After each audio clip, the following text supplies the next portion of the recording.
So the Union Health Minister there lashing out at the Delhi government. This over the fight between the AAP government and the RML hospital. Milind Sharma is joining us live from Delhi with more details. So on this, Milind, the Delhi government has been facing a lot of flack over testing in the national capital.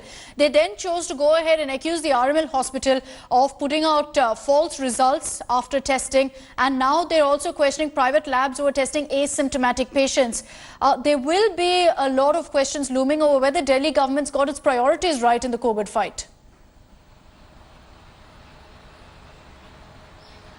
Well, certainly these are pertinent questions at a time when the number of cases of coronavirus continues to rise in the national capital. And throughout India also, with the video conferencing that has been happening with the Union Health Minister of all the health ministers of each and every state, Union Minister Dr. Harsh Vardhan has said that more surveillance and more testing needs to be done, especially in hotspots and where green zones and orange zones are slowly turning into red zones. And Delhi happens to be one such state which has been witnessing a regular rise in the number of cases. Dr. Harsh Vardhan has said that blaming a testing facility is not the solution and that more surveillance need to be stepped up within the state to find out what is exactly causing this spread of coronavirus in the state.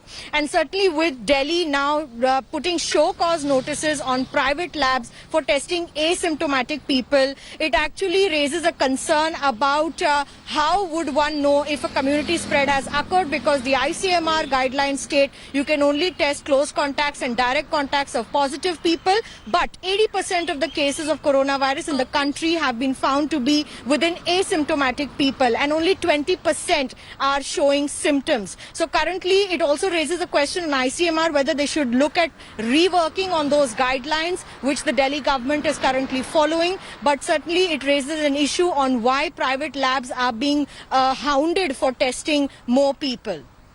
Okay, Milind, thank you for getting us those details. We'll await. Hi everyone, Preeti Chaudhary here. Hope you like this video. For latest news and analysis, like and subscribe to the India Today YouTube channel. And don't forget to press the bell icon to stay updated. Thank you for watching.